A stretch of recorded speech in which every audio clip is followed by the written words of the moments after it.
very well. It's a real pleasure and honor to be able to get to speak with you. It's when you watch a film like Lean on Me back in the 80s, you can't you think, okay, the kid's there, you don't remember what's going on and stuff, but we've got quite a lot to sort of cover and stuff, and must be the music. It's how you got to where you are, because not all of us have the opportunity. So what was the special spark and that really got you to where you are and stuff? Yeah. Okay. Yeah, man. Let's listen. Let's talk about it. You just let me know when you're ready to go. I'm ready to go. Let's do it. Definitely. Now, because we have an international audience, I believe you're on the East Coast. Where exactly are you from and stuff? Well, I'm over here now, man, in Jersey. I'm born and raised in Paterson, New Jersey. Okay. I'm still Jersey bound, though. I can't really leave Jersey, man. I love it right now. You know? Okay. I think geography-wise, it's close to New York, I believe. Yeah, I'm like 3-4 minutes away from New York City. Wow. Okay. Yeah. Okay. So how did you start off? Because as I said, I guess we watch the documentaries and we see everyone from the Temptations and stuff starting off somewhere. But how did it happen for you? What did you start singing music lessons and stuff, or how did it start? Well, I started, you know what, man, I'm gonna be honest with you, man.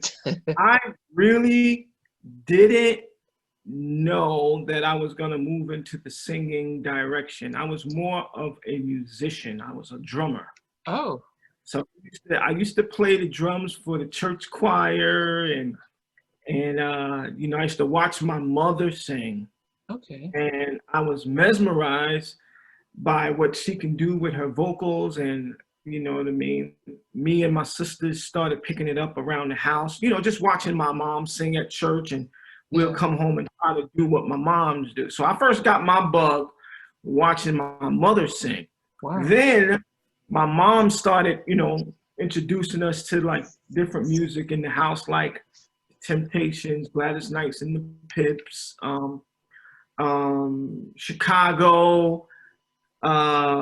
Like she had a broad range of music, and we took it all in. And I don't know, man, one day we were in choir rehearsal. Oh, by this time you started going to choir, so not just drumming, or were you still drumming?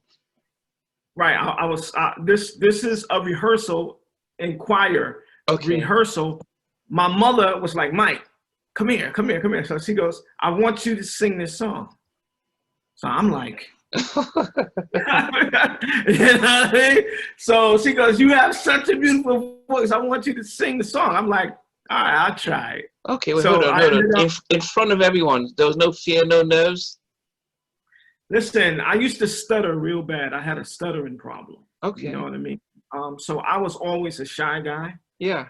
So for her to pull me up to make me sing in front of everybody, I was mad at her for a couple of days. I was hurt.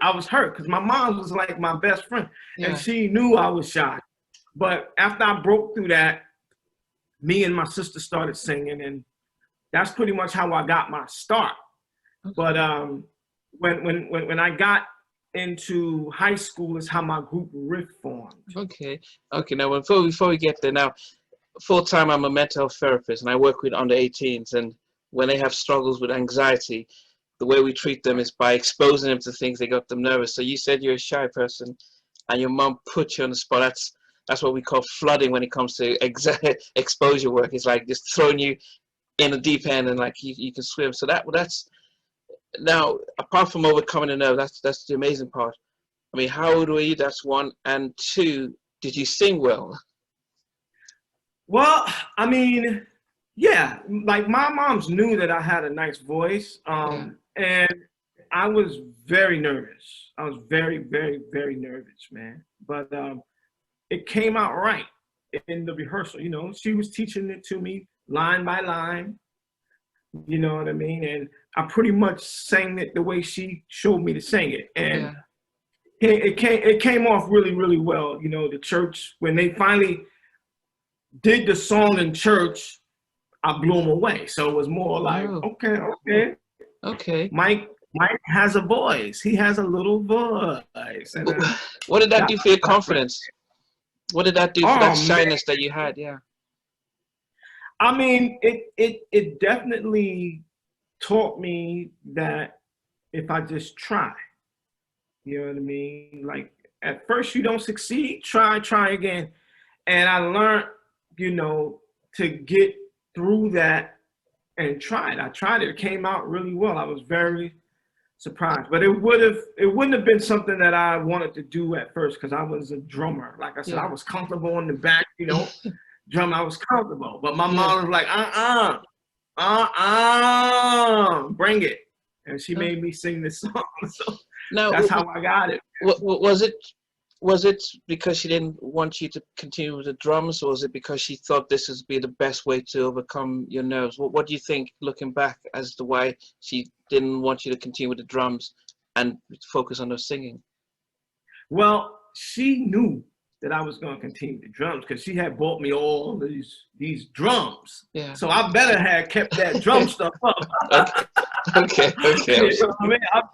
I better have kept that drum stuff up. But she wanted to introduce me. I looked at it as I went on. She was introducing me to she wanted me to get over some of the things that I have. She wanted me to become more braver, to try different things, to come out of my shell, because I did stutter a lot, man. I was very shy, but she knew I had a voice. She knew I was talented. Yeah. She was doing what a mother do, try to push them and see where they go from there. So I thank her for that, because I don't really think, like, had she not have done that, I probably wouldn't have been singing. I probably would have been a musician. Yeah. Just playing drums. But then how were you when you were in school and when you were with your friends? Were you still the shy introvert, or was that when did that personality did it change, or was it were you only vocal at home and then when you're out in public you would withdraw? Well, I gotta tell you, man, in the 80s, it was so much music going on, man. It was, you know, Michael Jackson, you know, Lionel Richie. Oh yeah. It was like so much going on in the music industry at the time. So Prince, it was so much.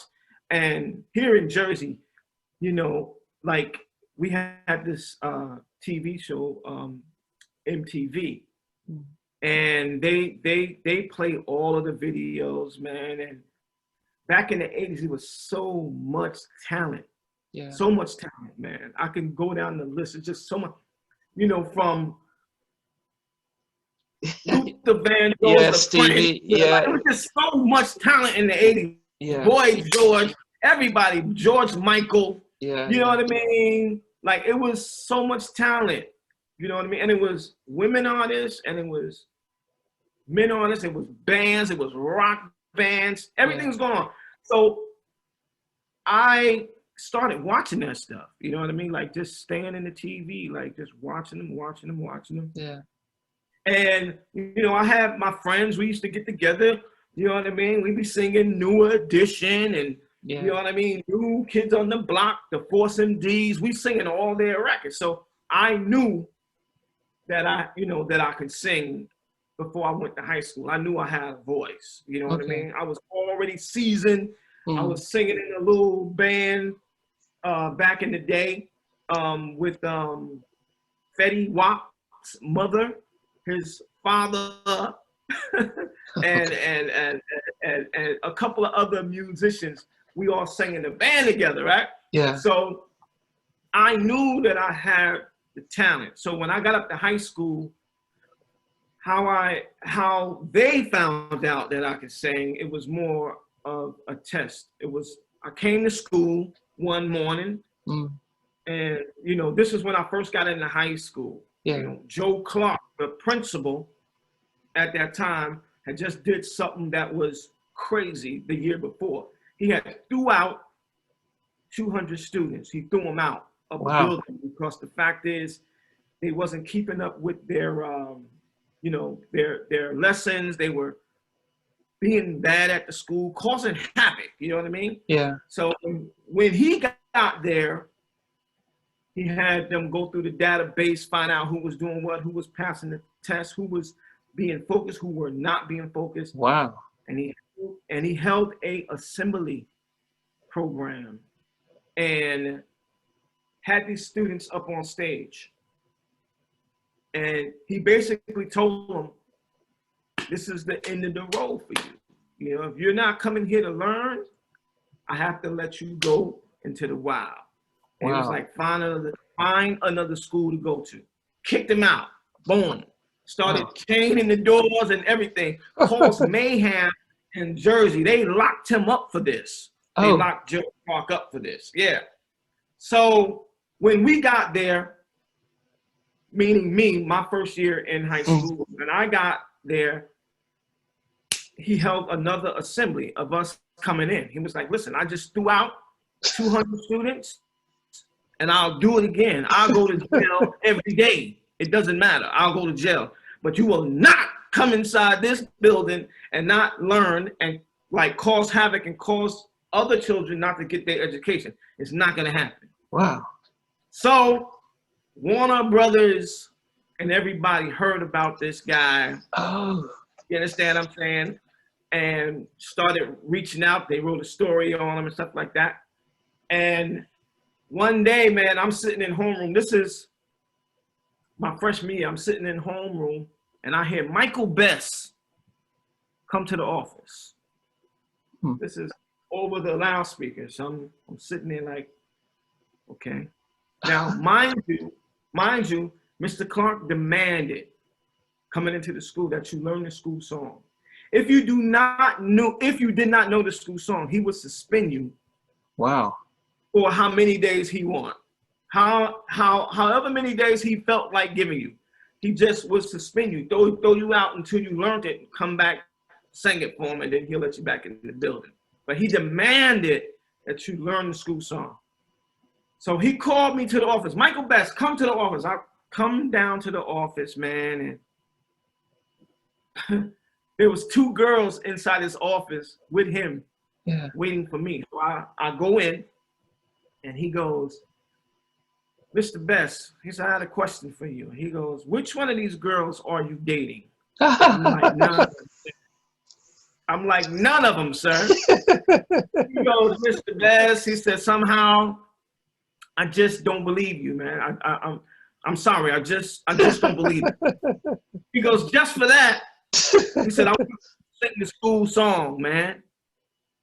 And I begged him. I said, Mr. Clark, I said, please, sir, please.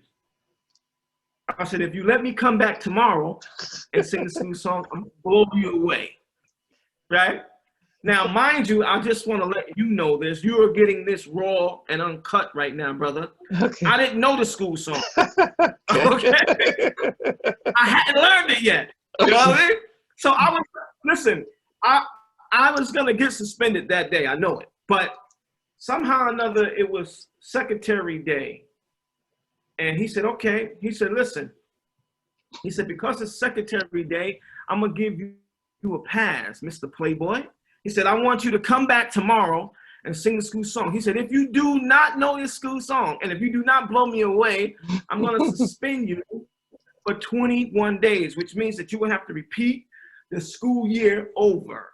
Wow. Again, which means I was in the 9th grade. I would have to do the 9th grade again. Wow. The following year. So I got up with my brothers, Anthony and Dwayne, who I knew could sing. We hadn't had a group though. We were just singing in church. We sang in church. I got up with Anthony and Dwayne Jones, and we put a rendition of the school song together that you know it today to be in that movie. Okay. We came back the next day, and Mr. Clark was like, okay. It was like, ladies and gentlemen, rise for the singing of the school song. Now, this is over the loudspeaker inside his office. The whole school has to stand up. Wow. My man, when we did it a doo-wop way, as you know it. Today, Yeah. We did it 3-part harmony. And Mr. Clark was standing there looking at us like, as we struck it up. We singing it, right? We changed it from the way it used to go. We changed it. We totally flipped it. And he was standing there like, and I'll tell you, man, first of all, he introduced us like this. He said, ladies and gentlemen, the Playboy. So then we went into it. And said, after we finished, he stood back like this, and all you can hear was a big roar. Like, I'm telling you, it was like a tidal wave of applause, like coming from the school. It was like, ah, you just heard the screaming, the yelling. I'm gonna tell you right now, brother, we had to sing that school song every day for a year. Every day we had to come in his office and sing the school song. The three of you. We wanted the school to learn it the way we sang it. Wow. So, as you well know, I was very popular at that time, you know what I mean? I got popular, you know what I mean? Like my group, we formed, the name of the group was Riff. You know, Mr. Clark called us to his office shortly after that and was like, listen, man, they're doing a movie about me. He said, I would like y'all to be in the movie. He said, I want y'all to sing the school song the way y'all sing the school song. He said, and we're gonna tell y'all a story a little bit in the movie. And that's how we got our break, man. The music director, the writer, and the executive producer formed a production company called Fair Shot Production, signed us to it, and shopped us a record deal. Wow. So we had a record deal before the movie actually hit, and we actually went to LA before the movie came out to do our first album with SBK Records, man. And that's how we got our start, man. Okay, okay. I mean, there's a few things I wanted to find out. Were you dating any of those two girls? Listen to this now. I liked one of them, and one of the other girls liked me, right? True story. One of the girls ended up being my baby's mama. Like, we actually hooked up. I had a kid with her, man. Okay. You know what I mean? We're not, you know, because we were young. Yeah. At the time, we didn't know. You know, I was in high school. I was a virgin, man, back then, man. You know what I mean? I was a virgin. But we ended up hooking up. We ended up having a beautiful son. And yeah, man. Listen, I thank them for doing what they did, because had they not did it, Riff would never have got this movie, the school song wouldn't have came about. None of that would have happened. I thank her today, man. I call her up, be like, listen, I thank you because of what y'all did. Y'all changed my life. Man. Yeah. So, but then what happened? I mean, you but you had three of you that sang. How did the other two join? Because all right, so that's an excellent question. Excellent question. Well, check this out. That didn't take long at all. The first time we sang it, right? Like my cousin Steven, he's like my best friend. He was he's a baritone singer. And we had a friend, Kenny, that we knew he could sing. Yeah. Listen, that after that first week of us singing it, we put Kenny and Buzz into the group. It was like this, come on. And we put them in, and Steven added the bass, and Kenny added that, praise thy name to ever. Yeah, he just added a whole nother thing to it. Okay. And it made it to what the alma mater is today, man. It was awesome. Awesome shot. So there was 5 of you before the label came around? Yes, definitely. Yeah, okay. It was 5 of us a week after we sang it for Mr. Clark. It was 5 of us. Okay. Singing the song. Okay. And when you went home that night, because I'm very detailed saying this, did your mom know that you need to learn the song? Did she help out with that? No. I went straight to Anthony and Dwayne's house. Okay. See, at that time, I was in high school, right? So my mom kind of like, listen, you got to grow up. You got to be a man. You got to go inside here. Got to stay focused. You got to do what you got to do. So she let us go. Yeah. Unless I was in some trouble, and I was never a problem child. Okay. It was more like, go do your thing. If you need me, let me know. My mom worked hard. You know what I mean? Yeah. She was always out there working. So Nah, man, I didn't even make it home Okay. that day. I went straight, after he told me that I was going to get suspended Yeah. and repeat the grade over, Yeah. me and Dwayne rehearsed for like a good, like I got there about, we got out of school about 4. I was there to about 10. Okay. But why did you decide to change the version? Why not just sing the version as it was? Because the version that was there was more like a choir style. It was more like, you know, it was more like concert choir. Like I wish I could remember it, man. I'm telling you, I didn't know it.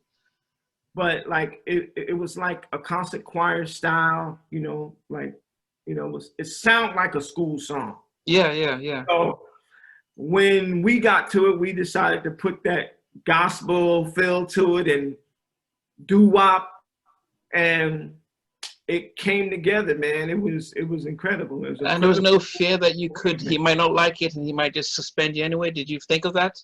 You know what? We didn't think of it at the time.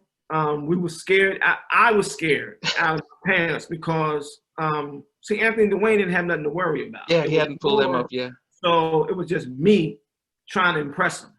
Okay. I didn't know that I was gonna impress him that much. I think what really got him was after we were done on how the school reacted to it. Okay. It was more like the school went bananas. Okay. And he was like, this is the kind of what did he call it at the time? School spirit. Okay. That I need. Okay. You know what I mean? Because he was all about education and stuff, but yeah. Now we had a version of the school song that everybody loved. And he knew it because he made it a stickler. You better know this school song. So it was more like we changed it up now. He's like, listen, I want everybody to know it the way they sing it. Exactly the way they sing it.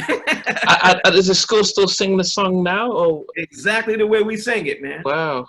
My it's goodness. Funny because we went back to shoot a music video in the school 30 years later.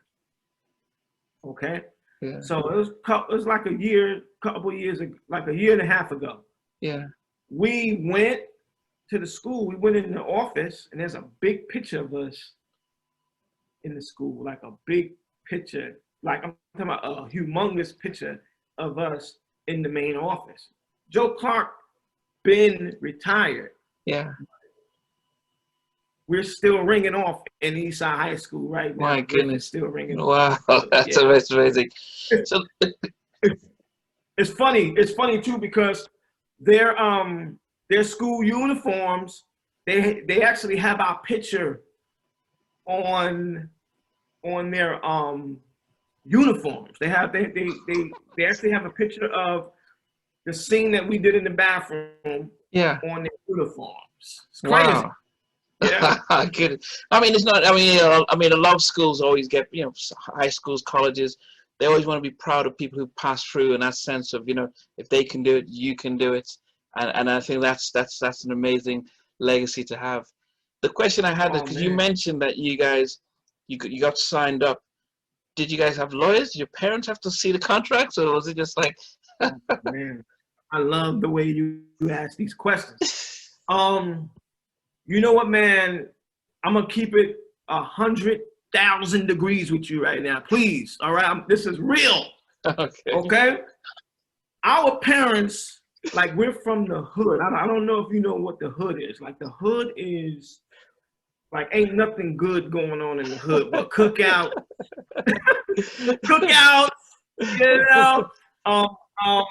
you see a lot of drug activity being, going on in there, man. We from the hood.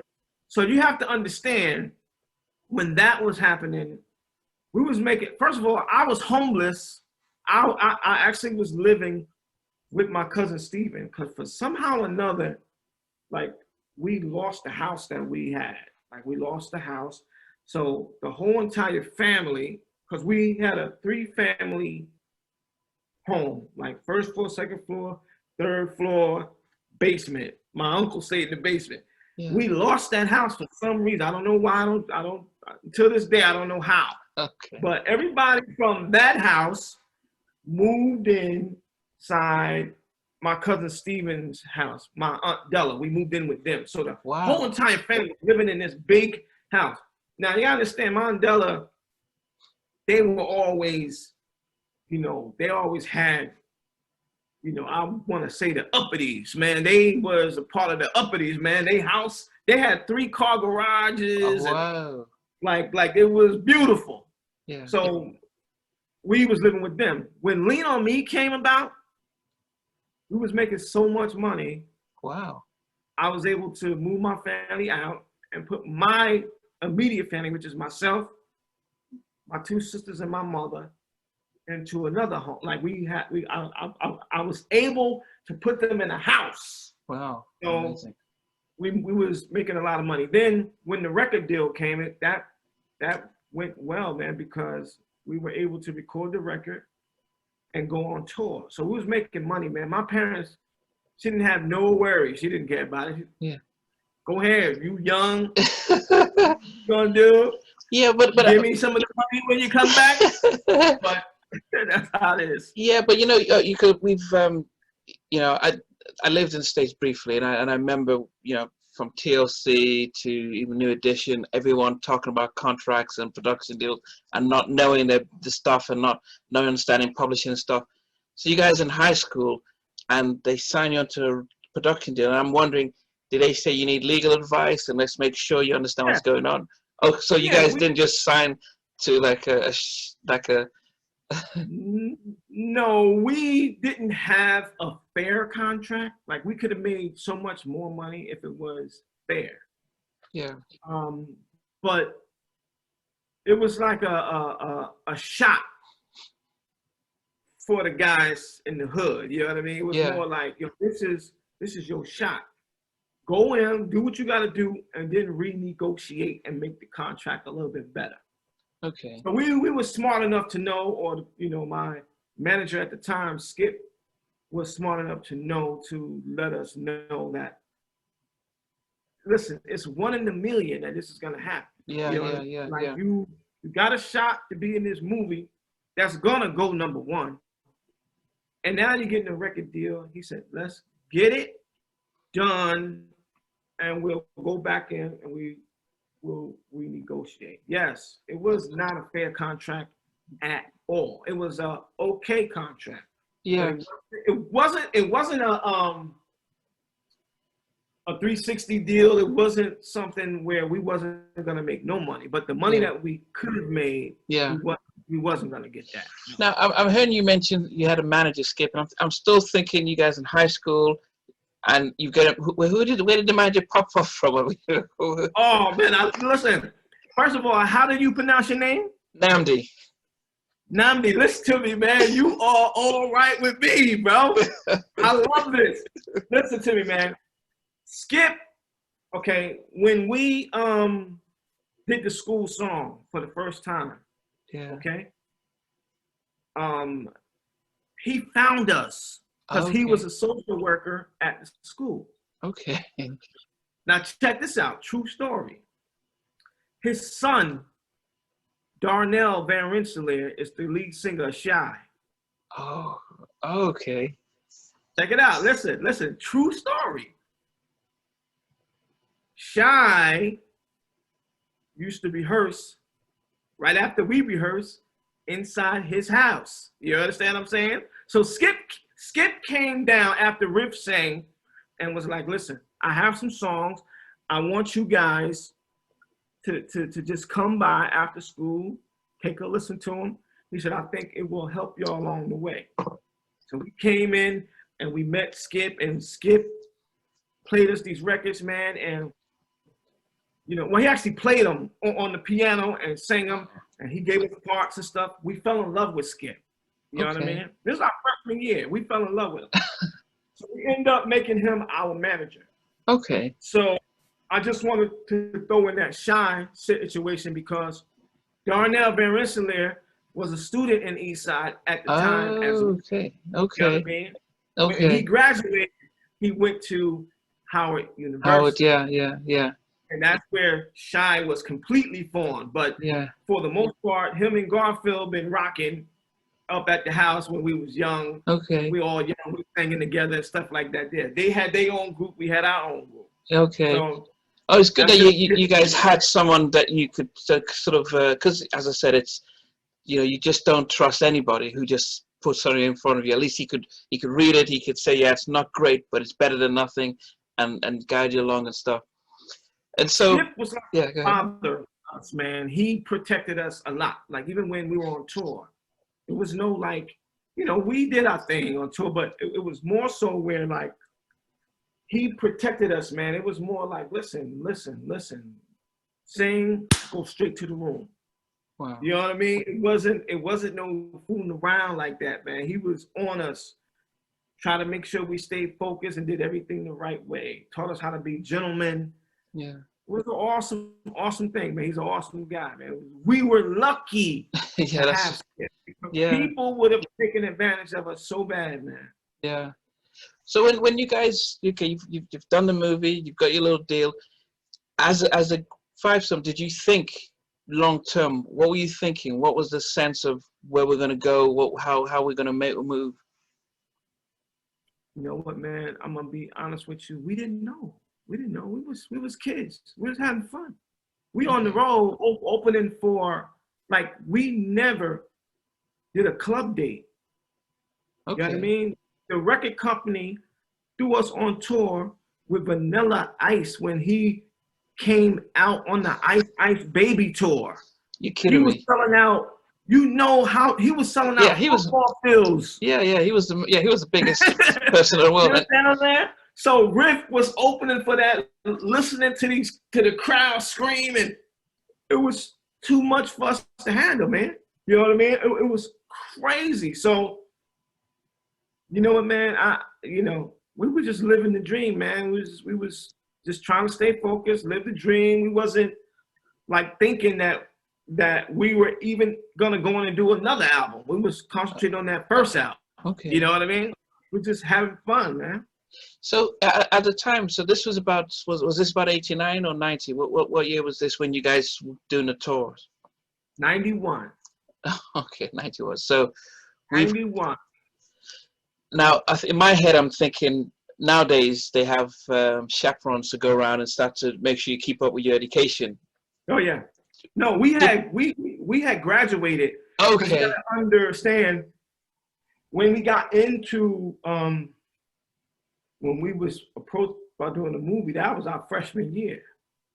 So he talked about doing the movie our freshman year because he had already thrown out the people a year before we came. So Warner Brothers was already on him. Okay. You know what I mean? So it was more like, when is the movie gonna start? So it happened when we got in 10th grade. You know what I mean? The movie started being recorded. We were still required to go to school, blah, blah, blah.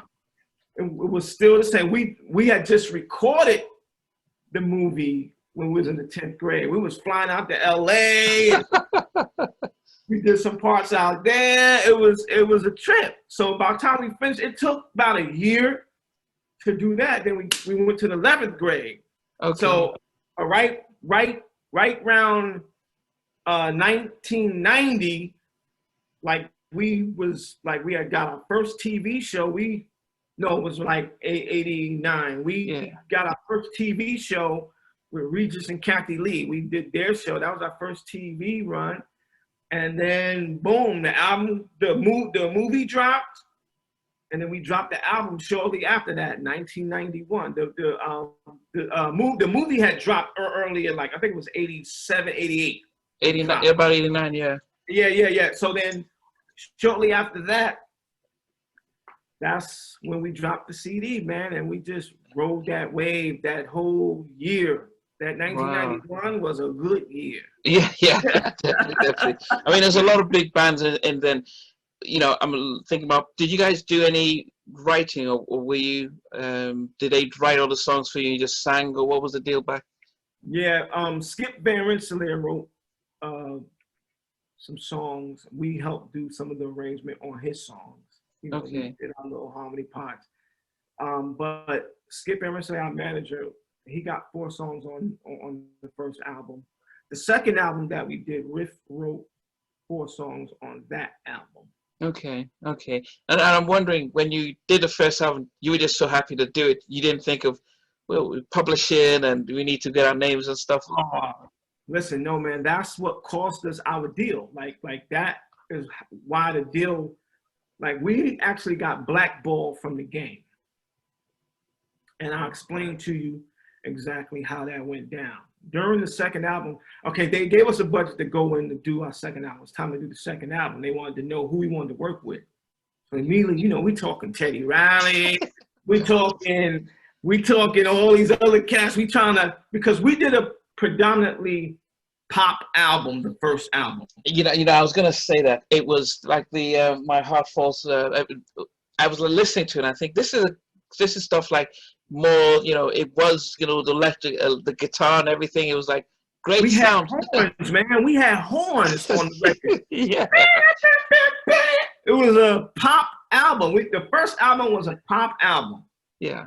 Now, we had great success with that.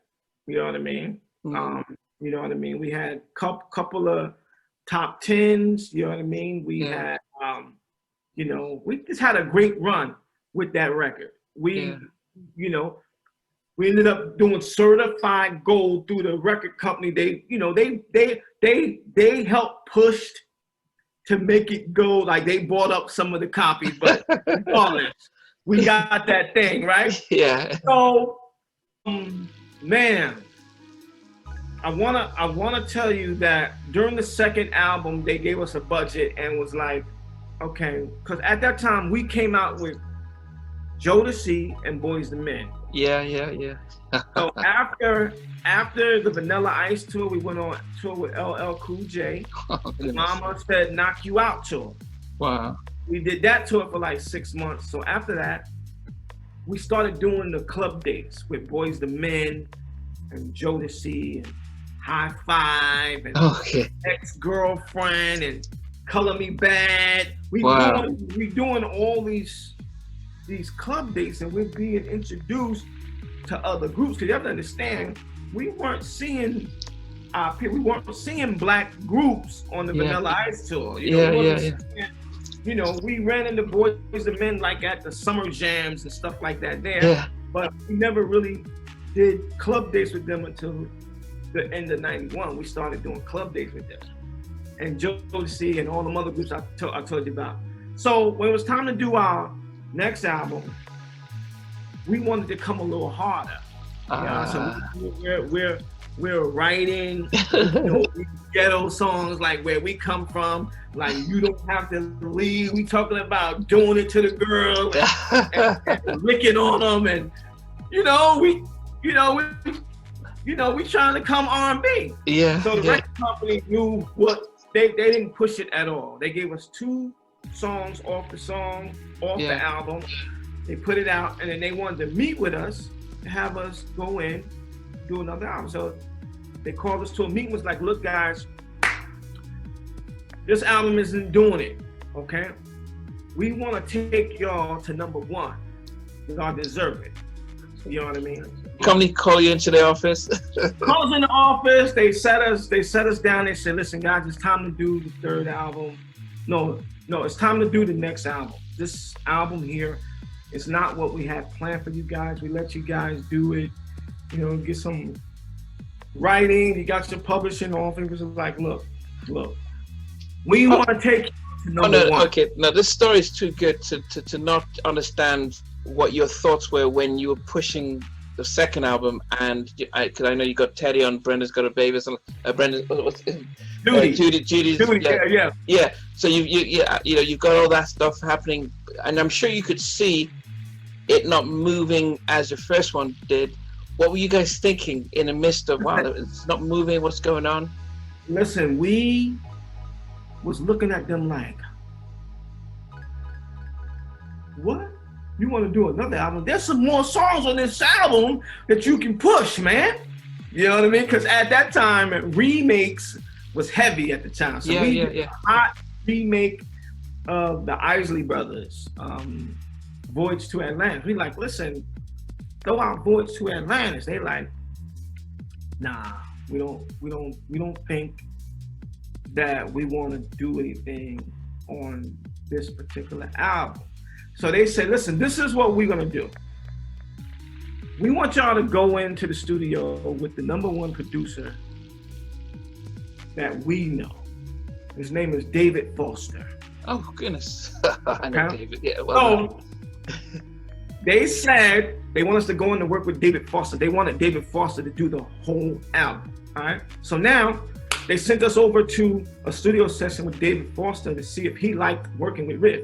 So he went into the studio, we met David Foster, and we cut a song with David Foster, right? Yeah. We left the studio, and the song was, let me tell you, the song was phenomenal, man. I'm telling you right now, David Foster is who they say he is. Yeah. Like, he did Break My Heart with Tony Braxton, yeah. Listen, he is the best. Yeah, he is, yeah. But at that time, man, we wanted to be Jodeci, man. We wanted to be hard. Listen, some of us wanted to be Jodeci. We wanted to be hard. Cats wanted to push the hats to the back, drop the pants, and be Jodeci. Oh, goodness. Okay? This is some of the guys that's in the group. Now, I want to let you know it wasn't me, though. Like, I saw the writing on the wall, man. I'm like, yo, nah. I see what's going on. This is, I see what's going on. They basically made us an offer. We went in, did the song with my man Foster, David, and they had already written that second album off. They like, listen, if you want to be here, they basically said to us, listen, we want you to go home and think about it. Go home, think about it. Let us know what y'all want to do. We're gonna give y'all $1 million, that y'all can bust up among yourself, and you're gonna do the new album. And man, let me tell you something. I'm gonna call it out like it is, man. Dwayne Jones, okay, my man Kenny Kelly, okay, and my man Stephen Capers. This is 3/5 of the group. Wasn't trying to hear it. They was like, nah, man. So me and Anthony got voted out because me and Anthony wanted to go do that album. We wanted to go do the record. We wanted to get back out there on tour. We wanted that #1 record. What about Skip? What's he saying? What's your manager saying? Skip at the time was with he had gave up a piece of his management company, his management points, and joined forces with another lady. And they were partners. We never liked her. Okay. Because we thought she was all about the money, and you know what I mean. Her name was Margot Lewis. I'll put it out there. she we just never liked Margot, and we was having some bad blood with Skip because he was with Margot, and we felt like he wasn't with us. Margot wanted us to do the album because she was looking at all the money. You seen it, man. It was like, oh my God. Yeah. We getting ready to blow. You seen it, because EMI SBK was setting us up to win. Like, they really had it. They was giving us David Foster to do the whole album. Like, I mean, you had Boys to Men, the clean cut sort of image, and they were selling millions more than. They were selling millions, but we wanted to be Jodeci. Like, some of us wanted to be Jodeci, and they wanted to be hard in the hood. That's what they wanted to be. So we came. I swear to you, this is how it went. We came back. They had switched the office. This is no lie, man. We came in to meet, not even with the people that we know. It was the person that was taking over the label. He was now the vice president of the label of EMI. Oh yeah. And it was, I swear, we came in. It was like the Illuminati, man, that I know it today. It was more like he sat all the way across the room. I never seen an office this big. I swear to you, it was like a mansion. And we walked in, and we were sitting. They had the seats lined up for us. It was 6 seats. It was Riff and the manager, Skip. And we sitting there. He's all the way across the room. Wow. It was like, you're there, and we're all the way. I'm talking about all the way. Wow. Back here, like, like this. And man, he told us, he said, listen, straight up, he said, listen, if you do this record, I promise you, we're gonna make y'all number one. He said, if you don't, he said, then we're gonna let y'all go. So already, the brothers, you know, we were already outvoted because we thinking, you know, we got a little money in our pocket, we can go and get another deal. And Skip told us that day, he said, listen, I promise you, it's not gonna be that easy for y'all to get another deal. Because people are not gonna wanna touch you. And it's true. He saw that then.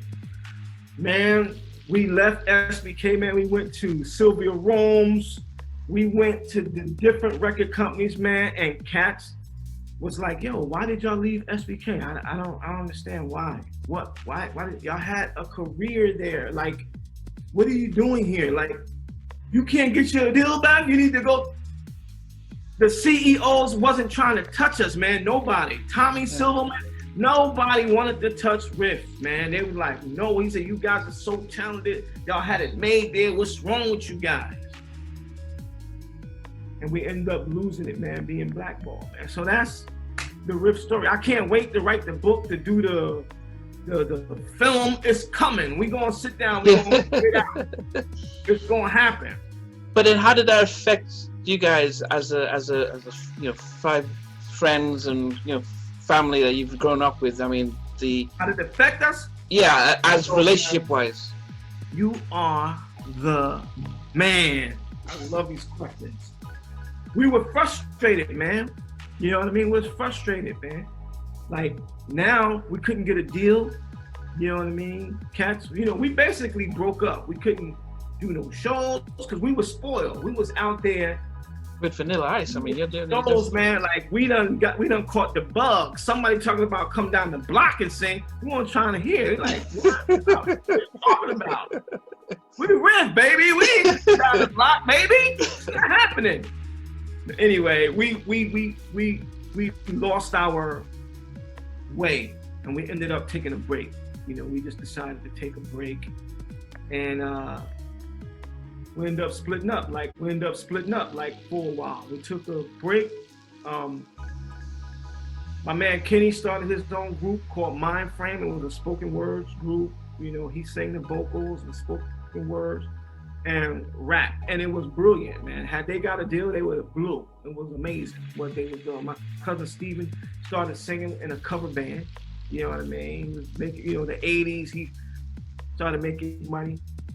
Then we got a call, like Anthony got a call from Spanky from the group Men of Vizion. Yeah, okay. They had lost 3 members of their group.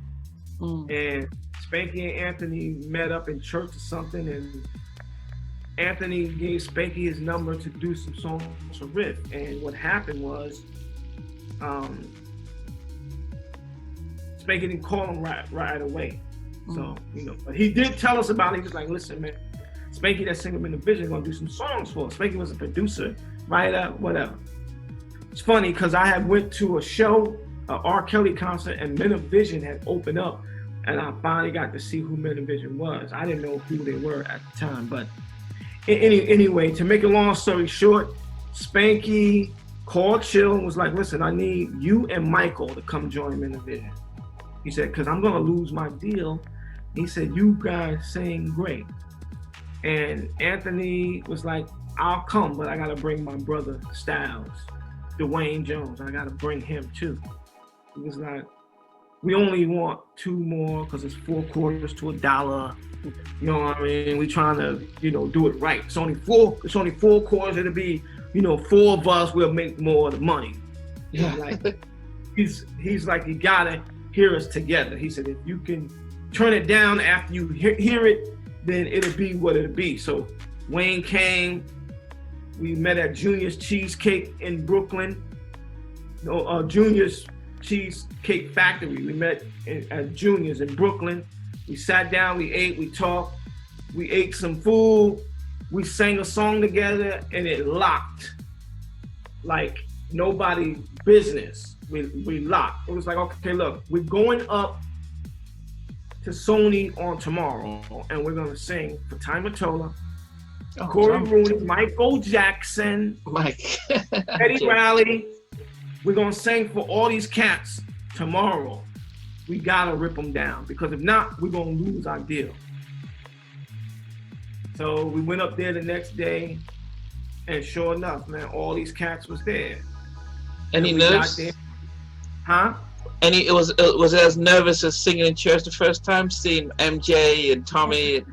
Listen, Ty Mottola, Corey Rooney, Teddy Riley was on the phone, Michael Jackson, it was Jerry Greenberg, Ken Commissar.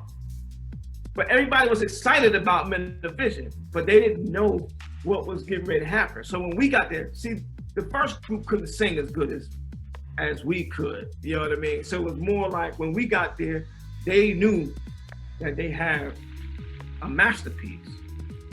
And when we sang, it was like, oh man,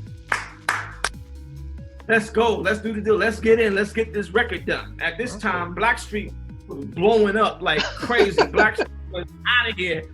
Teddy had an altercation with some of the cats that was in his group, was in the first Men of Vizion, you know what I mean? He wasn't sure he was gonna rock with us at first. It was more like, but it wasn't our fault. It was what the other kids had did. But because of Teddy, we ended up signing the deal with Teddy, and because it was his deal, it was Teddy's deal with Sony, with Michael Jackson. And we signed to Teddy. And Teddy basically allowed us to do another record. Okay. So but you guys did a record with him. You did two tracks with him. So he must have known you guys, known how you guys work and stuff. So he would. He knew. Teddy knew what he was getting, and that's the only reason why the deal was saved, because he knew that we were, we was Riff. It was a nice guys. When we hooked up with Teddy, when we was working with him, it was more like it was a pleasant thing. It was all love. Yeah. He caught a check from EMI for bazillions of records.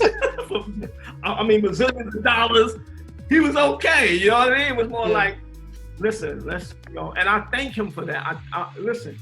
If you hear this interview, man, I never got a chance to thank him for that, because at that time, man, my mind was messed up. And because of him, we were able to keep things going, man. I thank Teddy for that, man. No, I think Michael Jackson. Yeah. Huh? No, the question I had was because as a 5-piece, did you guys fall out with each other? I mean, after you had 3 of you who said, "No, we want to be hard," and you were thinking we need to take the deal, and then you're blacklisted. Did it just become? Did you guys? I won't say hate, but did you just like all our failures now your fault? Yeah. And did they admit to say, "Yeah, man, we messed up," or did you guys have that conversation? Yeah, we had the conversation, and there was some saltiness about it. There was saltiness. See, the thing is, there was saltiness when we couldn't get another situation. Yeah. And we started pointing fingers at these guys. We like, see, we told y'all we should have did what we was in a good place, we was making money. Yeah, it was a lot of pointing fingers and stuff like that. Yeah. And, when cats started pulling off, doing their own thing, me and Anthony and Dwayne, we had to figure out what we was gonna do. So when we got that call, it was like, boom! We went and got the deal. These cats looked up and saw us, signed to Sony, signed to Michael Jackson. We got a new video out. Do you feel me? Cass was pissed off about that. Kenny was pissed off about it for a long time, because we didn't sit down and tell him that we was doing another group. You know what I mean? But at that time, we weren't speaking at that time like that. Everybody was doing their own thing. So he saw it when everybody else saw it. When you looked on BET and we was out there rocking, he saw it. You know what I mean? So that ended up going crazy for years, man. And then we ended up, finally, true story, man. After Men of Vizion, You know, we toured across seas out there in London and stuff like that. There we came back. Men of Vizion took a break. You know, Spanky started writing gospel music. He got back into the gospel field. You know, he was our lead singer. Yeah. He ended up doing gospel. So we try to figure out a way. We're like, all right, let's just take the break. So after that, man, you know, we vowed to like always try to get Riff back together, you know, try to see where we could go, do some music, whatever. And we used to ask Kenny every year, man, like for years, he wasn't trying to touch Riff. It was one year, I want to say it was like four years ago.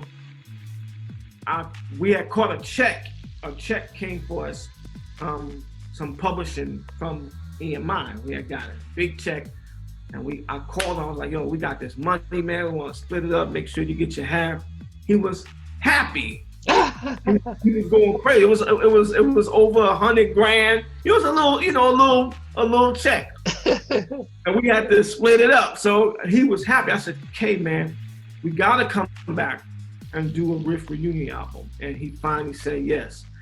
2 days after that, he passed away. Oh God. Passed away. He didn't get a chance to see the money that was coming. His wife saw it, and we didn't get a chance to do the Riff reunion record. Wow. You know what I mean? But we still cut the record. I ended up still cutting. You know, we ended up cutting. We still got a 15-song record that, you know, when the guys is ready to put it out, we can put it out whenever we want. You know what I mean? But it's when everybody get their head right and want to do it, we're gonna do it. If not, Nitty Green is working on his EP, and I got a new song out called "With Me." Yeah, and I'm doing the best I can, man. I'm gonna keep it going until the casket drop. Until the casket drop, I have to sing it. Yeah, no, so I'm going to get to your solo stuff, but I do wonder, because there's been such a craving for the 90s type of music, and I think it's because the music that we're getting now is very short term, very, you know, just put it out there, get a top hit and move it along, very Instagram, quick, see it and move on. And you know, no one's really taking their time talking about love. You know, it's not talking about relationships and stuff. So I do notice that a lot of the old bands, even Geiger, getting back and doing a lot of tours, and it's getting packed out. Did you guys start to think, okay, 30 years, I know you did some venues, but did you start thinking, you know, we can be out on the road, you know, if I was Nexus doing it, and everyone's going on tour. You know, there's a big market for that, but man, listen, we thought that we can do it. We actually, because Riff had a pop appeal, and we were on tour, we never started the ground root, we never hit these clubs. We never built our fan base like as strong as we could. You know what I mean? We was more like movie, like, so if we ain't being pushed on the pop side, you know what I mean? Yeah. People aren't gonna know exactly who we are until we sing the songs. So if you put us on your show, on a 90s show, because we came out in 91. Yeah. You put us on the show and we sing the records, it's like, oh, I remember that song. Them dudes can sing. Yeah. You know what I mean? It's more of that. But if it's like the promoters not knowing what we brought to the industry, like the movie, we had certified top 10 bangers in 1991. Yeah. You know what I'm saying? So it was like, if the promoters don't know, they somehow will slip through the cracks. If one promoter says yes, and they get the whiff of what Riff brings to the stage on those 90 stages, they're gonna go crazy, but then they're gonna have to pay, because straight up and down, they like missed us. They wasn't letting us in, even doing that. We had to do our own venues. Okay. You know what I mean? But we'll definitely do the first run, nice and easy. Yeah. So they see what they didn't miss. Right now, the people are getting the 90s, but they're getting the same shit. Yeah. Every show is the same artists on there, man. Yeah. People want a variety. There was a lot of artists, and there was a lot of artists in the 90s. You mentioned about your own stuff, because I noticed you had some singles that you put out on your page. But I just wondered then, because music has changed. You know, back in the days you needed a label. I mean, in some respect, you do need labels can be good, but the platforms right now. I mean, if you record a hit and put out on iTunes and Spotify or a title, you know, people in the streaming services. So you don't necessarily need a label unless you want them to start promoting and pushing it. How are you working on your own stuff and the direction you're going to try and take? You know what, man? That's a very good question, and I know how the music industry is today. It's so different right now. Artists aren't really making. I don't think like real artists is selling a lot of records, man. Like I heard Beyonce say it one time, people aren't making albums no more. They're singling people to death. They're giving people singles and stuff like that because people don't really appreciate the records unless you're a major artist where like these major companies is buying these records and they're making it already platinum form. Like Drake is set for the rest of his life. Apple back him. Back him. He's going platinum, triple platinum every time out the gate. He's got, because they got the deal worked out with him. But people aren't buying records no more, man. They are streaming, they are downloading music for free. People aren't buying it, man. It's not happening. You know what I mean? So you have to really love the music. Artists have to love what they do. Because the only way you're going to make money is rocking them shows. And listen, it's good to be with a label as long as if it's not a 360 deal, where you're able to make some money, you know what I mean? Because right now, record companies want money off of everything you do. But if you look up and link up with a distribution company, man, that understands what it is, and they ain't trying to get everything off you, you can, you know, it's good to have a machine. If you have a machine that can push your stuff where a lot of people can see it, can get it, you should do that. Yeah, stuff is direct. Like I can rock a song right now, put it up tomorrow. Yeah. How many people are gonna know that is out there like that? Yeah, that's true. Yeah. So it's like right now, I really don't have a game plan.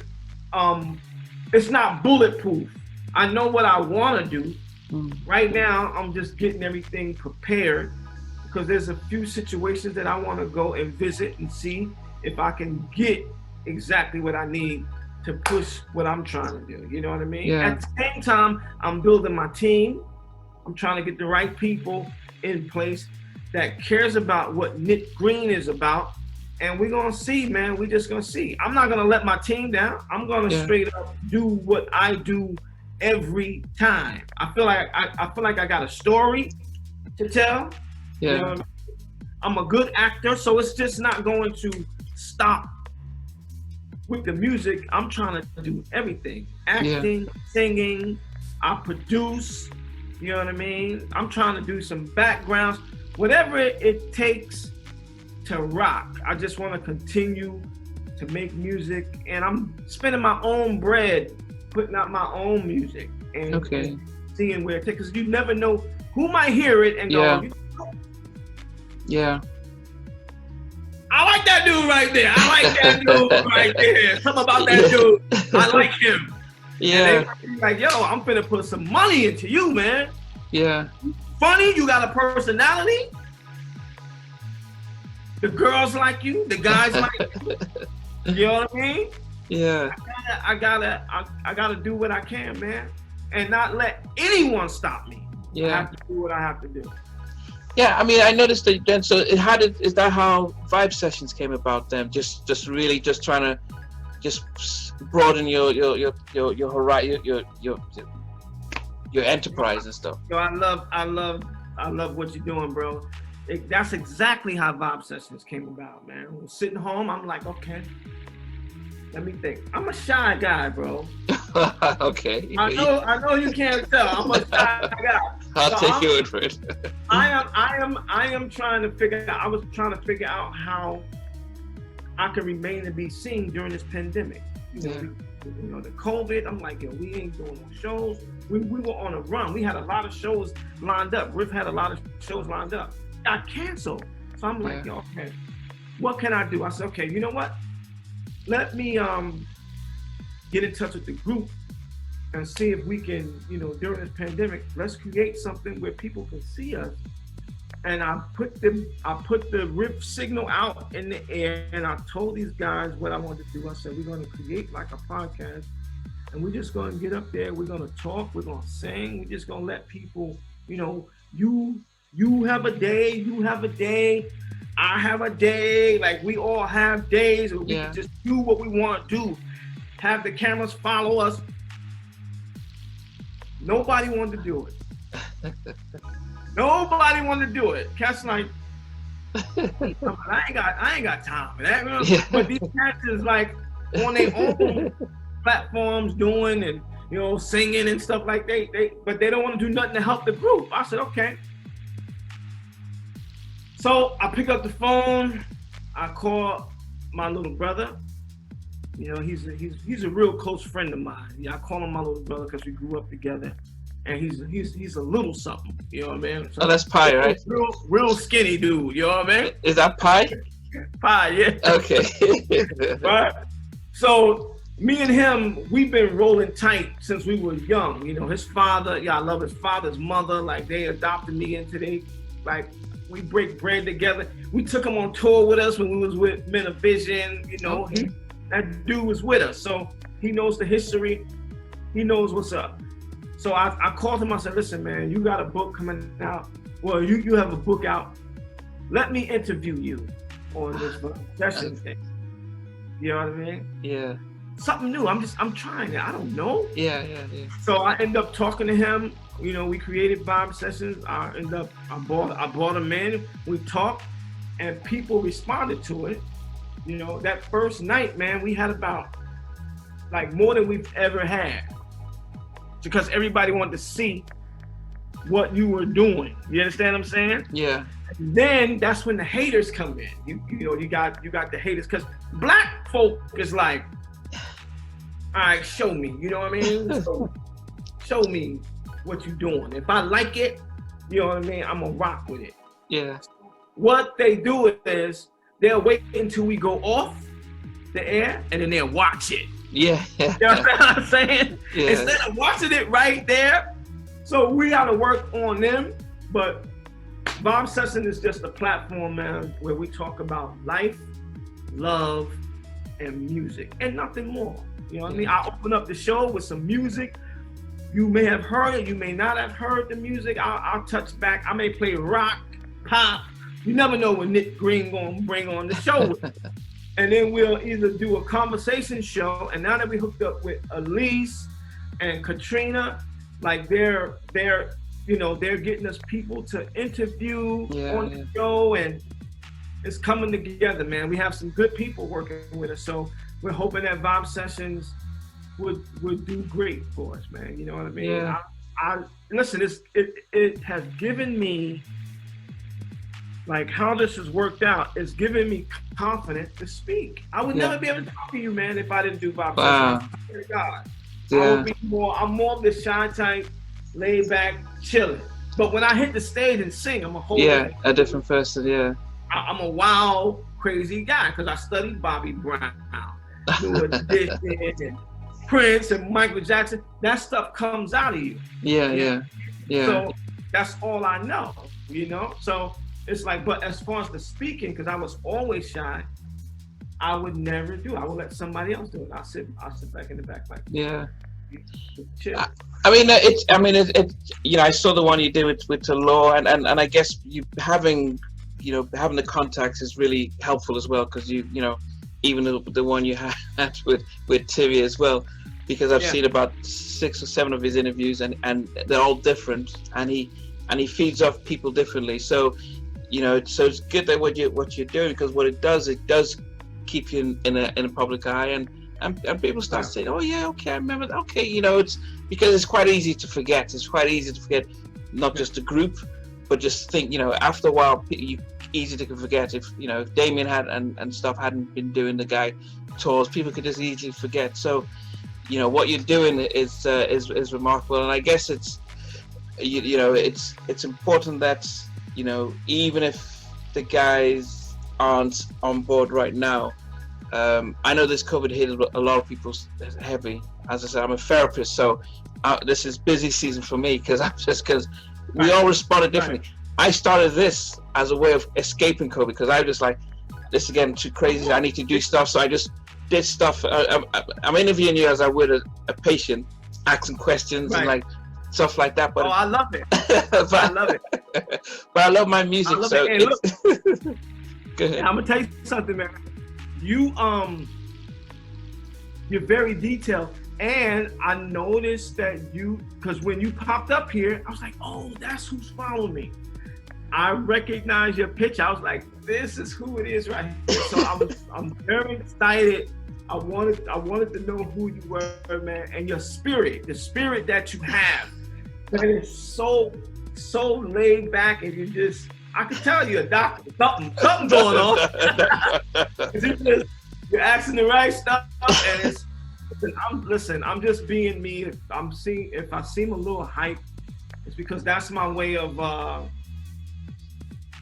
expressing, like, getting over my shyness. You know what I mean? Yeah. There are times when I'm real laid back, like, and then cats want to know, well, what's wrong with Nitty today? You know what I'm saying? But like, it's I'm only being myself. I'm not a fake. You know what I mean? I'm just having this conversation with you, man, and this is the way I am when I'm not on camera. I wasn't able to do this before, bro. I'm telling you, I wasn't able to have a conversation. I'm just having a conversation, being who I am when I'm around people that I know, and we're having a conversation. Yeah. It's silly, man. Just Well, as I said, as a therapist, what your mom did back in high school, that's back when you were in church, that's the kind of stuff where I always say, if you've already hit the platform one, if you've already been able to overcome it once, it's always going to be there. So you can always revert back to that and says, you know what, if you have to do something that you haven't done before, you're like, you know what, I did it once, I can always do it again. Oh, man. You know, one of the questions... One of the questions I always try and end up with is, if you were stuck in an elevator and you had a choice of watching a movie while they're fixing to get you out, what would you ask to watch? Lean on Me. It's true, man. If I'm stuck in the elevator, I would like to watch Lean on Me, man. Okay. It's one of my favorite movies today. That and Prince, that Purple Rain. I want to see, I kind of want to see Apollonia jump into Lake Minnetonka. You understand what I'm saying? Okay. Let's see her jump in there. Okay. I'll be honest, I'm probably one of the only people who's never watched Purple Rain. I'm a big Michael Jackson fan, so Prince was, I was a big Michael fan, so I Prince was the enemy back in those days and stuff. But you shocked me. If you're a Michael Jackson fan, you got to be a Prince fan, because they tried to make them rivals, but they were really friends, man. They were friends. People didn't know that. Yeah, but as a fan of Michael, you're like, Prince is the enemy, so you just don't like it at any of his stuff. What about song though? But it was good for their record sales, like for them definitely to be that way. You know what I mean? Yeah, to act that way, but they were buddies, man. I've seen pictures and stuff. Or if you have a song though, if you had a song that you had to favorite song that you had to play while they're getting the movie ready, what would you pick? A favorite song, if I was stuck on the elevator, the same thing? Yeah. I wanted to listen to? Wow, okay. Favorite song would be, man, there's so many songs going through my head right now, man. I mean, if I had to pick one that I want to listen to, it's this song by Aaron Neville, and I want to say, I don't know much, but I know I love you. Okay. That Spanky. That song right there, man. I heard that today. I had to pull over because I was crying. I'm like, Okay. it made me cry, man. Okay. And I'm so tired. Like when I'm tired, I get like emotional. That song, I had to pull over driving home today. Wow. So they played that song. And I was wiping my eyes, man, crying, man. Like, damn, that song is so beautiful, man. Yeah. So beautiful. So that would be the record. That would be the sure. record. Well, I know that I know that my stuff is giving me like probably counting down 30 seconds and 20 seconds and stuff. But I appreciate the time, appreciate the opportunity. It's been great listening to you. It's been great going through the stories and everything like that. And I'm really hearing sort of backstories to the backstory and stuff. Thanks for watching. Please remember to subscribe to the channel, but most importantly to press the notification bell so that you can be notified when we do have a new interview. Loads to come. But thanks a lot for watching.